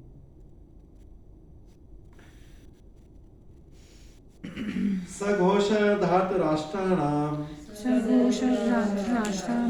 हृदयानि व्यादरत् हृदयानि व्यादरत् नभश्च पृथ्वीं चैव तुमुलः अभ्युनुनादयन्। ये संस्कृत में क्या होता है कि जैसे आप नीचे वर्ड से पढ़ रहे हैं, सब लोग नीचे बोले वर्ड्स को जोड़ पढ़ रहे हैं ना, ठीक है, उसी से क्लियर। तो वर्ड्स को जोड़ते हैं तो संस्कृत में जोड़ने के बाद हाफ श आ जाता है वर्ड उसमें करता है, इसलिए ध्यान रखना। आपने नभ और च लिखा ना, इसी श्लोक में नभ, हाँ, दोनों को जोड़ते हैं तो संस्कृत में बीच में श आ जाता है जोड़ने से, नवश्य। तो आप नभच बोल दें तो भी प्रॉब्लम नहीं, नवश्य बोलते हैं, क्योंकि आप इधर हिंदी में से ब्रेक वाला जो ब्रेक हुए शब्द है वो पढ़ रहे हैं, उसको जोड़ रहे हैं, कोई प्रॉब्लम नहीं। ठीक है, क्योंकि आपके लिए हिंदी या इंग्लिश से पढ़ना ज्यादा कन्वीनियंट है, संस्कृत पढ़ना डिफिकल्ट है, कोई प्रॉब्लम नहीं है दोनों को जोड़ने में।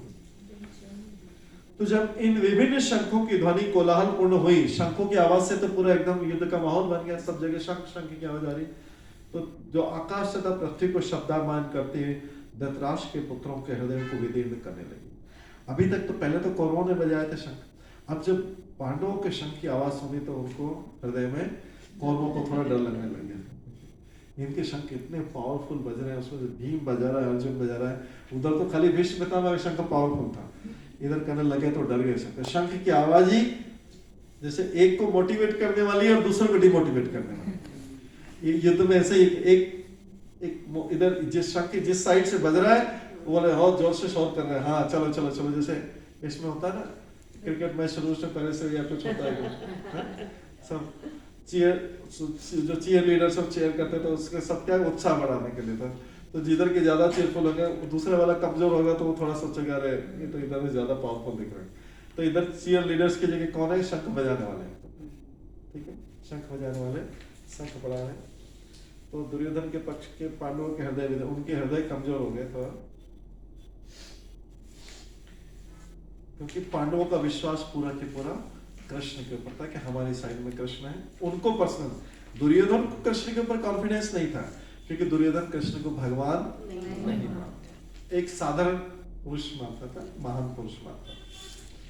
जैसे कई बार कई लोग बोलते हैं कृष्ण कौन है, किसी से भी पूछो, जनरल किसी भी जिसको ज्यादा ज्ञान नहीं सनातन धर्म के बारे में, इज ए माइथोलॉजिकल फिगर, कोई माइथोलॉजिकल फिगर है, कोई ऐतिहासिक पुरुष है। उन मूर्खों को पता नहीं कि ऐतिहासिक पुरुष तो आप हो जाएंगे मरने के बाद में, ऐतिहासिक पुरुष हो जाएंगे। कृष्ण तो भगवान है, is not a mythological figure, तो वो कोई ऐतिहासिक पुरुष नहीं है, वो स्वयं भगवान है। ऐसे वो सोचते हैं जो भगवान मानते कंजर्वेटिव, हम ये मॉडर्न जो चीज आगे गई is a mythological figure. Even Hindus ही बोलते हैं, मुस्लिम्स तो दूसरे तो बोल ही नहीं सकते, उनको तो पता ही नहीं कौन है, लेकिन हिंदूज ही बोलते हैं जो भाई जिनको भागवत गीता का पूरा ज्ञान हो चाहिए बोलते हैं इसे माइथोलॉजिकल फिगर है। महाभारत क्या है, गीता क्या है, माइथोलॉजिकल बुक, इसी में बाद में वही माइथोलॉजिकल हो जाएंगे, कोई कोई याद भी नहीं करेगा, लेकिन कृष्ण को सब याद करते हैं माइथोलॉजिकल फिगर। माइथोलॉजिकल फिगर ये होते हैं जो महात्मा गांधी, नेहरू, ये कैसे आज से नेक्स्ट जनरेशन 2 जनरेशन बाद लोग इनको भूल जाएंगे, ठीक है। अभी सबको पता है बुक में पढ़ा था, लेकिन 200 साल में इनको भूल जाएंगे। लेकिन कृष्ण को तो अभी गए हुए 5000 5,500 साल तो भागवत गीता को बोलेगा, सब लोग उसको पढ़ते हैं, उस पर रिसर्च कर रहे हैं, आगे करोड़ों वर्ष तक उसको याद रखेंगे, वो तो ये पढ़ते रहेंगे। तो कैसे माइथोलॉजिकल फिगर होता है जो आए हिस्ट्री में उनका नाम चला गया, नेक्स्ट जनरेशन 2 जनरेशन बाद तो बाकी लोगों को पता नहीं है, लेकिन ये तो स्वयं भगवान, ऑलवेज रिफ्रेश।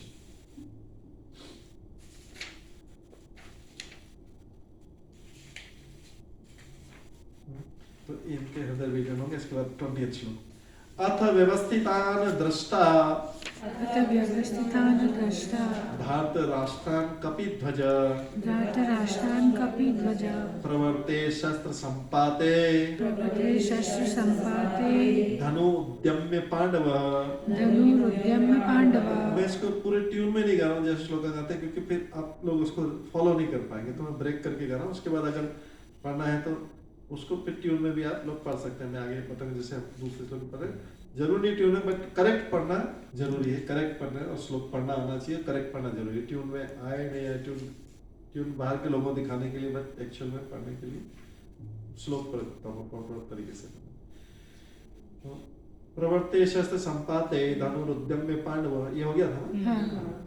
ऋषिकेशम तदा वाक्यम, ऋषिकेशं तदा वाक्यम्, इदम आह महीपते।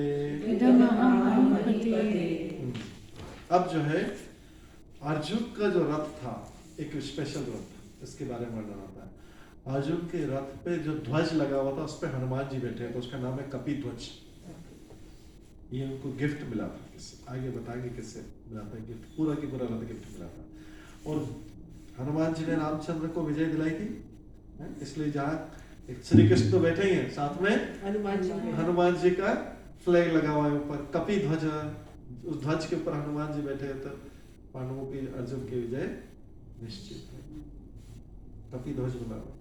प्रभु जी इसलिए भी होते क्या कि वो बिकॉज़ इतना अटैक होता है तो वो रथ, because to hold the Rath on the, हाँ वो सारा बल प्रदान कर। हालांकि कृष्ण के बाद किसी और चीज की जरूरत नहीं, लेकिन फिर भी सारी चीजें, मतलब उनको सारे वरदान, जैसे होता है ना, अगर किसी को आशीर्वाद मिला, किसी बहुत बड़े मिल गया, तो क्या इसका मतलब ये नहीं कि बाकी लोग आशीर्वाद नहीं देते, बाकी लोग भी अपने अपनी तरफ से, जैसे घर पे ग्रैंड पेरेंट सबसे बड़े हैं, अगर उन्होंने आशीर्वाद दे दिया, जैसे होता है ना नॉर्मली घर, तो फिर क्या होता है, दूसरे लोगों को आशीर्वाद देने की जरूरत है, लेकिन फिर भी सब लोग देते हैं। ऐसे कृष्ण बैठे हुए हैं, कृष्ण है तो हमने अभी सुना यत्र योगेश्वर, जो भी लास्ट चैप्टर जो सुना था लास्ट, जहाँ पे कृष्ण है वहाँ पे विजय निश्चित है, मुझे निश्चित श्री निश्चित है। तो लेकिन फिर भी बाकी भी चीजें उनको सहायता कर रही हैं। कपि ध्वज मतलब वानर, हनुमान जी और ये भी जो है उनको, ठीक है।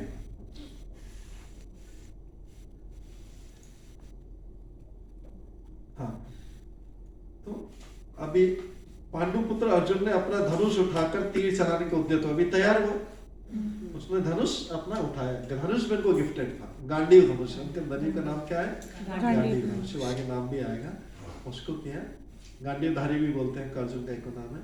तो अपना धनुष उठाया और लड़ने के लिए तैयार हुआ। बस लड़ने से पहले क्या बोल रहा है, एक रिक्वेस्ट कर रहा है कृष्ण से, हमने पहले पढ़ ली, हमने पहले बोल दिया था, बता दिया था, लेकिन अभी रिक्वेस्ट कर रहा है। क्या रिक्वेस्ट कर रहा है, मुझे बोलता है अर्जुन वाचा, मतलब अर्जुन बोल रहा है, ठीक है। श्लोक में जहाँ जहाँ ऊपर आएगा जो जो बोल रहा है उसका नाम आएगा ऊपर, अर्जुन वाचा। अर्जुन बोल रहा है, क्या बोलता है, कृष्ण से रिक्वेस्ट करा, सेनयोर्भयो मध्ये रथम स्थापयाम्यच्युत यावत् एतान् निरीक्ष्याम् युद्ध कामान् अवस्थितान् के मया सह योद्धव्यम् अस्मिन् रणसमुद्यमे। अर्जुन बोल रहा है, कृष्ण से रिक्वेस्ट कर रहा है। क्यों रिक्वेस्ट कर रहा है कृष्ण ने, क्योंकि कृष्ण उसके रथ को चलाने वाला सारथी, ठीक है, कृष्ण के अर्जुन के रथ के सारथी। तो बोलता है, अर्जुन ने कहा, हे अच्युत, ये को कृष्ण का नाम आ गया, ये सब याद रखना चाहिए हमको नाम, कृष्ण की अच्युत भी कृष्ण का नाम, भजन गाते हैं ना, अच्युतम केशव। अच्युतम नाम कैसे, इसका मीनिंग क्या है, हर नाम का मीनिंग होता है। हमने कृष्ण नाम का मीनिंग बताया, ऋषिकेश नाम का, अच्युत नाम का क्या मीनिंग है। अच्युतम मतलब होता है इनफैलिबल, इंग्लिश में इनफैलिबल, जो अपनी पोजीशन से कभी नीचे नहीं गिरते हैं, चाहे भगवान होके इस भौतिक जगत में आ जाए, चाहे युद्ध में भाग ले ले, बट वो सामान्य मनुष्य जैसे दिखते हुए सामान्य मनुष्य नहीं है, वो हमारे लेवल पे नहीं गिरते हैं। हम साधारण मनुष्य, हमारा जन्म होता है, हमारी मृत्यु होती, हमें बुढ़ापा आता है, हमें बीमारी होती, जन्म मृत्यु जरा व्याधि, ये 4 चीजें हमें हर मनुष्य के लिए परमानेंट है। लेकिन भगवान इस धरती पे भी आके मनुष्य जैसा दिखाई देते हैं, लेकिन ये 4 चीजें उनको, न तो उनका जन्म होता है, न मृत्यु होता है, न जरा बुढ़ापा आता है, न व्याधि आती। कई लोगों को सरप्राइज होगा, फिर अभी जन्माष्टमी क्यों मनाते हैं, हम लोग जन्माष्टमी नाम लेते हैं, वैसे भगवान प्रकट होते हैं। जैसे सूर्य का सुबह मॉर्निंग में क्या होता है, जन्म होता है या प्रकट होता है, प्रकट, उदय होता है, सूर्य उदय होता है, प्रकट होता है, अपीयर होता है इंग्लिश में। एंड इवनिंग में डिसअपीयर होता है, हमारी दृष्टि से ओझल होता है, लेकिन कहीं और किसी कंट्री में देता है ना प्रकाश, उसी टाइम पे जब हमारे यहाँ रात होती है, अमेरिका में सुबह 12 घंटे का डिस्टेंस, तो ये वहां पे, इसका मतलब सूर्य ना तो डूबा है, हम बोलते हैं अपनी लैंग्वेज, ना तो डूबा है, ना मृत्यु, कुछ भी नहीं कर, केवल घूम रहा है, जैसे प्रति तो घूम रहे हैं, तो वो क्या कर रहा है, सूर्य के वो सब जगह बारी बारी से ऐसे प्रकाश देते जा रहे। जब इधर प्रकाश देना बंद कर दिया तो क्या है, कहीं और प्रकाश दे रहा। जैसे कोई लाइट है, रोटेटिंग लाइट है, लाइट कोई रोटेशन वाली लाइट है, तो पहले यहाँ आएगी, फिर इधर आएगी, फिर इधर अंधेरा हो जाएगा, फिर कहीं और जाके प्रकाश देगी, रोटेशन वाली।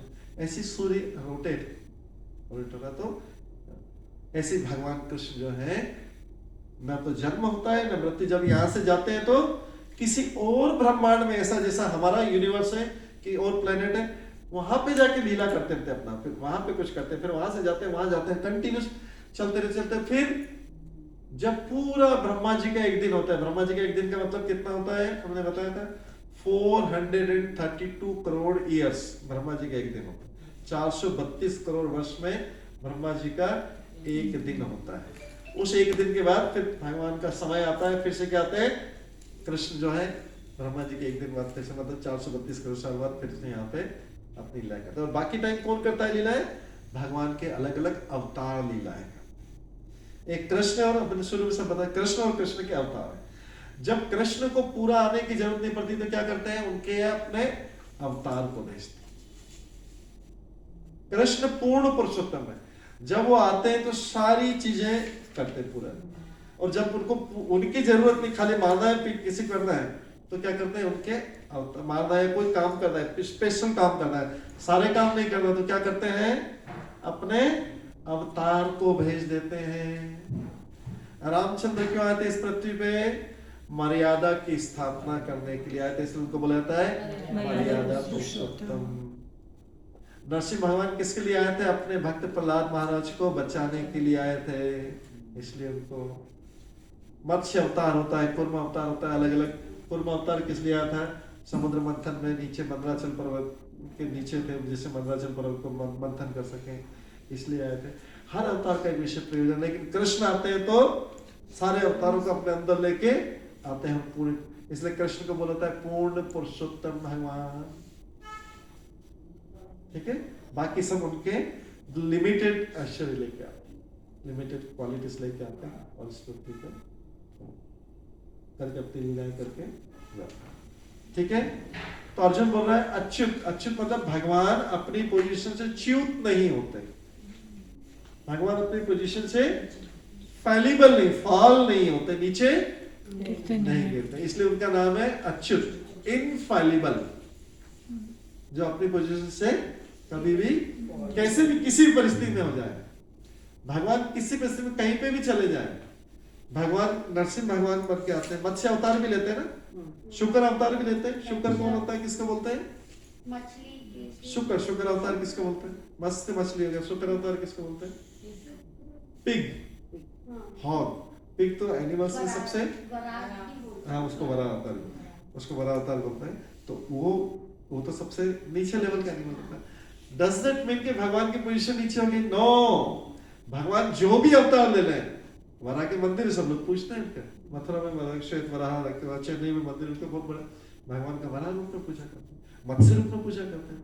भगवान को कोई फर्क नहीं पड़ता कोई भी अवतार ले लें। भगवान यहाँ पे कौन सा रोल कर रहे हैं भाई? ड्राइवर का रोल कर रहे हैं, पार्थ सारथी। भगवान किसके सारथी बने हुए हैं? अर्जुन के। अर्जुन का नाम पार्थ है, तो भगवान का नाम हो गया पार्थ सारथी। और हम क्या करते हैं, दिल्ली का जो इस्कॉन टेम्पल है ईस्ट ऑफ कैलाश में, संत नगर में, राधा पार्थ सारथी उसका मंदिर का नाम। तो भगवान ड्राइवर भी बन जाएंगे तो भी पूजा करें। भगवान कुछ भी कर ले, मत्स्य अवतार ले ले, मत्स्य अवतार का मंदिर बन जाएगा। भगवान वराह का ले ले, भगवान अच्युत है। अब किस कोई भी रोल कर ले, उनकी पोजीशन डाउन कभी नहीं होती। हम अगर 2-4 महीने ड्राइवर का रोल करेंगे, सब बोलेंगे अरे तो ड्राइवर का रोल कर हैं। और भगवान पार्थ सा के सारथी बन जाए तो भगवान की पूजा होती है, उनका मंदिर बनता है। भगवान हम चोरी कर ले तो जो बोले चोर है चोर है, जेल में चले जाए। भगवान चोरी करते हैं तो माखन चोर का मंदिर बनता है, पूजा होती है। भगवान को यशोदा मैया बांध देती तो नाम दामोदर हो जाता है, पूजा करते हैं। और हमको कोई बांध दे बोले कुछ अपराध किया, क्राइम किया, इसलिए बांध दिया। लेकिन भगवान जो भी चाहे हमारी नजर में नेगेटिव एक्टिविटी हो, लेकिन भगवान अच्युत है, भगवान नेगेटिव एक्टिविटी करते नहीं। भौतिक दृष्टि से दिखता है कि भगवान ऐसे एक्टिविटी करते हैं, लेकिन जो भी भगवान लीला करें, हमको नेगेटिव रोल में दिखेंगे, भगवान की पूजा हो जाएगी, मंदिर हो जाएगा, सब लोग उनको। भगवान रण को छोड़ के भागे थे, युद्ध के मैदान को छोड़ के भागे थे, सब बोलेंगे डरपोक भगोड़ा। लेकिन रणछोड़ में, द्वारकाधीश में रणछोड़ का मंदिर है बहुत बड़ा। भगवान कोई भी, क्योंकि भगवान अच्युत। अच्युत का मतलब है कि कोई हमारी नजर में नेगेटिव रोल हो या लेकिन वो भगवान, क्योंकि भगवान है, उनकी सबकी पूजा, क्योंकि वो अपने वो भगवान ही रहेंगे। वो नेगेटिव एक्टिविटी हमारी नजर में जो नेगेटिव एक्टिविटी है, उससे भगवान को कोई नेगेटिव, भगवान को कोई फर्क नहीं पड़ता। हम में से 10 करोड़ 100 करोड़ लोग भी नेगेटिव बोलते हैं, कुछ फर्क नहीं पड़ता। भगवान तो करोड़ों, ऐसे ऐसे करोड़ों पृथ्वियां हैं जहाँ पे तो इतने जैसे डस्ट पार्टिकल को भी एक बार वो कर लेंगे भगवान के, लेकिन भगवान के अवतारों को नहीं। तो भगवान को क्या फर्क पड़ता है, 2-4 लोग गाली भी दे देंगे, 1 करोड़ लोग भी, 100 करोड़ लोग भी गाली दे दे, एक पूरा कंट्री भी गाली दे दे, कुछ फर्क नहीं पड़ता। क्योंकि ऐसे तो करोड़ों करोड़ 14 लोग और उसके बाद करोड़ों ब्रह्मांड। एक कोई चींटी है किसी मनुष्य को गाली दे दे के कुछ करे, नाराज हो जाए, मनुष्य को कुछ फर्क पड़ेगा क्या? एक चींटी जो है वो किसी मनुष्य से नाराज हो जाए, भगवान इसलिए अच्युत, ये अच्युत का मीनिंग। किसी भी पोजीशन में आ जाए उनको ड्राइवर नहीं बोलेंगे, पार्थसारथी बड़े सम्मान के साथ भगवान, हमारे भगवान का नाम पार्थसारथी है। तो अर्जुन बोला कृपा करके मेरे रथ दोनों सेनाओं के बीच में ले चले। हमने थोड़ा पहले बता दिया था, लेकिन हम बता रहे अर्जुन अभी क्या बोल रहे हैं भगवान से, जब ये शंख बज गया उसके बाद रिक्वेस्ट कर रहा है कि मेरे रथ को दोनों सेनाओं के बीच में ले गई। तो भगवान देखिए भक्त की भक्ति कितनी पावरफुल है, कितनी पावरफुल है। अभी हमने श्लोक पढ़ा था ना, भगवान क्या करते हैं, भक्तों को क्या करते हैं, ज्ञान देते हैं।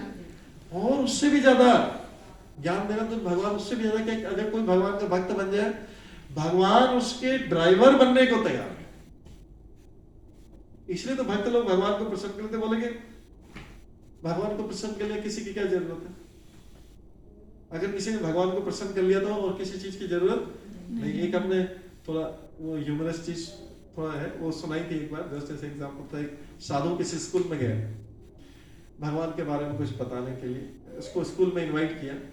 तो देखना, तो स्कूल में साधु स्टूडेंट्स के बीच में बैठा, बॉयज भी थे गर्ल्स भी थी। तो एक जो है बॉय से पूछा सके आप खड़े थे, आप अगर भगवान मिल जाता आप क्या मांगेंगे उससे।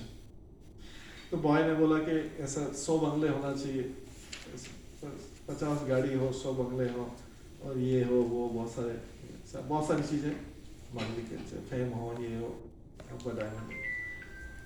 तो साधु ने बोला ठीक है। फिर उससे पूछा, एक गर्ल्स को खड़ा किया कि बोले आपको भगवान मिल जाता। इसको बॉय को खड़ा किया तो बॉय का नाम राम था। इससे बोला तो राम से बोला अच्छा आप बैठो। गर्ल से पूछा तो गर्ल से पूछा कि आपको भगवान मिल जाए तो क्या मांगोगे, बोले राम से मैरिज करो। तो सारी चीजें ऑटोमेटिकली मिल गई। तो भगवान के भक्त क्या कर रहे हैं, इसलिए क्या कर रहे हैं, भगवान को प्रसन्न कर लिया तो उनको फिर, जिसने भगवान को प्रसन्न कर लिया उसको पीछे कुछ मांगने की जरूरत नहीं। उसका सारा स्टॉक भगवान के पास, वो जब चाहे जब उसको, ठीक है। तो यहाँ पर जो है पार्थसारथी भगवान बन के, और क्योंकि शंख युद्ध की सब आवाज हो रही, शंख बज रहे, तो इसमें क्या रहता है, सारथी को आप अगर दाएं बाएं ले जाना हो तो लेफ्ट राइट करना हो तो बोल नहीं सकते, क्योंकि उसमें आवाज नहीं आएगी। युद्ध तो अभी तेजी से चालू होगा। तो देखिए भगवान क्या रोल करते हैं अपने भक्त के लिए। आवाज में तो सुनाई देगा अगर वो कुछ भगवान को बोलेगा, वो लेफ्ट राइट सुनाई, क्योंकि इतनी आवाज युद्ध में होती, इतनी नगाड़े बज रहे, हाथी घोड़े लाख करोड़ों के उसमें। तो लात मारनी पड़ती थी पहले पीछे से, मतलब लेफ्ट में मारा तो लेफ्ट ले जाना है, राइट में मारा तो राइट ले जाना है, और सीधा किया तो सीधे, ऐसे मतलब कुछ नहीं बोला तो इसका मतलब एक सीधा रथ चलता रहेगा। तो भगवान को लात से वो करना पड़ता था, और भगवान ने वो ड्यूटी स्वीकार की अपने भक्त के लिए, क्योंकि जैसे लेफ्ट आवाज काम नहीं चलेगा, ऐसे लेफ्ट से करना पड़ता था तो पर्सनली। तो उनको भगवान अपने भक्त से लात खाने को तैयार है, क्योंकि उनको पता है कि इस भक्त ने मेरे लिए इतना भक्ति किया, मेरे लिए इतना सेक्रीफाइस करता है, मेरे लिए इसके पास समय है, मेरे लिए always available, it's always available. भक्त हमेशा भगवान के लिए अवेलेबल रहता है। भक्त के जीवन में बड़ा प्रायोरिटी रहता है। अभी भक्तों का आप जब आगे जीवन पढ़ेंगे, जब भगवान के डिवोटी होते हैं, तो मेरे को इधर मैरिज पार्टी में भी जाना है, लेकिन मेरा आज क्लास भी करता है, तो क्या है, दोनों सेम टाइम पे है, दोनों जाना। उधर में मेरे रिलेटिव फ्रेंड बहुत एकदम क्लास, वो क्या करता है, वो बोलेगा मैं क्लास अटेंड करूंगा, उधर चाहे लेट हो जाऊंगा, कुछ मैं बहाना दे दूंगा कर दूंगा, लेकिन मैं उधर बाद में जाऊंगा, पहले ये मैं अपना उसके लिए ऑलवेज, ये एक एग्जाम्पल बता रहा हूँ, हर चीज में उसके लिए, उसको कहीं लेट हो रहा है करा, बोले नहीं मेरा पहले ये है, पहले करके जाऊंगा, उधर मैं लेट कुछ भी बहाना दे दूंगा, कुछ भी कर दूंगा, जो कुछ भी करना सकती, लेकिन मेरे लिए फर्स्ट प्रायोरिटी। तो जब ऐसा भक्त होता है तो भगवान उसके लिए क्यों नहीं देना चाहिए प्रायोरिटी, क्यों नहीं देना चाहिए, बोले तो हमेशा ऑलवेज मेरे लिए ही अवेलेबल है, इसके लिए संसार की कोई दूसरी प्रायोरिटी नहीं, फर्स्ट प्रायोरिटी मैं। हम भगवान को मानते तो हम सोचते हैं लेकिन भगवान निराकार है, कोई लाइट करे, भगवान भी पर्सन है, सब जगह सुप्रीम पर्सनालिटी ऑफ गॉड है। भगवान पूर्ण पुरुषोत्तम भगवान है, पुरुषों में उत्तम भगवान है, वो व्यक्ति है, वो भगवान कोई लाइट नहीं करता, लाइट तो उनके शरीर से निकलती है, जो ब्रह्म ज्योति लाइट निकलती है उसी को लोग भगवान मान लेते, बोले हम ब्रह्म ज्योति में विलीन हो जाएंगे, अरे भगवान तो सूर्य है, तो सूर्य देवता है, वहीं से तो लाइट निकलती है। लाइट सूर्य नहीं, लाइट सूर्य से आता है, सूर्य देवता है पीछे, उसकी सब लोग पूजा करते हैं, छठ पे भी सूर्य देवता की। तो सूर्य देवता एक व्यक्ति है, पर्सन है, ऐसे भगवान एक पर्सन है। वही भगवान से शरीर से लाइट निकलती है, उसको ब्रह्म ज्योति बोलते हैं। लोग बोलते हैं हम ब्रह्म में विलीन हो जाएंगे। अभी क्या करोगे ब्रह्म में विलीन होगे, भगवान तो मिले नहीं ब्रह्म ज्योति में। वही भगवान सबके हृदय में परमात्मा के रूप में बैठते हैं। तो लोग बोलते हैं सबके हृदय में परमात्मा है। अरे सबके हृदय में परमात्मा है वो, लेकिन वो भगवान भी है, वो भगवान है, पर्सन है, वही सबके हृदय में परमात्मा के रूप में अपना विस्तार करते हैं और उन्हीं से ब्रह्म ज्योति निकलती है। बाकी दोनों चीज उन्हीं से निकलती है, बट ओरिजिनल जो है, जो भगवान के बारे में पूर्ण ज्ञान है, मतलब भगवान इज ए सुप्रीम पर्सन, सर्वश्रेष्ठ पर्सन है। वरदान दे सकते हैं, उससे बातचीत की जा सकती है, लेकिन हम कैपेबल नहीं उसके लिए, क्योंकि हम उनको अभी उतना प्रसन्न नहीं कर पा रहे। तो यहाँ पे जो अर्जुन को डायरेक्शन दे रहे, तो कौन है? लाइट दे रही, कोई ब्रह्म ज्योति दे रही, क्या गाइडेंस, या पर्सन दे रहा? पर्सन है, उसका नाम पार्थसारथी है, उसका नाम ऋषिकेश है, उसके बाद पर्सन है। तो कहां से भगवान निराकार कहां से हो गए? समझ नहीं आया कि भगवान निराकार शब्द बोलते कहां से हो गए? निराकार हो गए तो फिर भगवत गीता पढ़नी नहीं चाहिए। फिर ये रथ को कौन चला रहा है? कौन चला रहा है? कौन गाइड कर रहा है? ये भगवान जो बोल रहे हैं कि मैं इसको तो कौन कर रहा है? ये लो लेवल का नॉलेज है निराकार, क्योंकि जो लाइट जो निकल गया उसको, जैसे छोटे बच्चे को बोला जाए कि बेटा सूर्य आ गया, क्या निकल गया, सूर्य निकल गया, यहीं से बचपन में बोला जाए, वो क्या करता है, धूप को देख के घर में धूप आ रही मतलब सूर्य निकल गया। उस सूर्य की उसको ज्यादा नॉलेज नहीं, वो क्या करेगा, घर में सनलाइट आ रही है मतलब सूर्य निकल गया, वहीं से। ऐसे ही जो भगवान के बारे में पूरा ज्ञान नहीं, वो क्या बोलेंगे, भगवान लाइट देख के, यही ब्रह्म ज्योति भगवान है। सनलाइट इज नॉट सन। सन फिर सेकंड पर्सन जो थोड़ा एडल्ट है, वो बाहर जाएगा तो सूर्य का एक सर्कल देखेगा, बोले ये सूर्य डिस्क से आ रहा है, ये गोल जो है यहाँ से लाइट आ रहा है। लेकिन तीसरा व्यक्ति जो जाएगा, वो उससे भी ज्ञानी होगा, पूरा जिसको पूरा ज्ञान, बोलेगा ये सूर्य जो दिख रहा है दूर से, इतना इतना गोल दिख रहा है, एक्चुअली यहाँ पे सूर्य देवता है, उनका रथ है, वहां से ये लाइट आ रहा है। सूर्य देवता है, पर्सन। ऐसे भगवान भी पर्सन, भगवान सबके हृदय में परमात्मा के रूप में रहते हैं, वही भगवान अपने आप को विस्तार करते हैं। तीसरा, उन्हीं के शरीर से लाइट आता है, जिसको ब्रह्म ज्योति बोलते हैं। तो कंप्लीट नॉलेज मींस भगवान, परमात्मा और ब्रह्म का पूरा ज्ञान है, और भगवान इज पर्सन।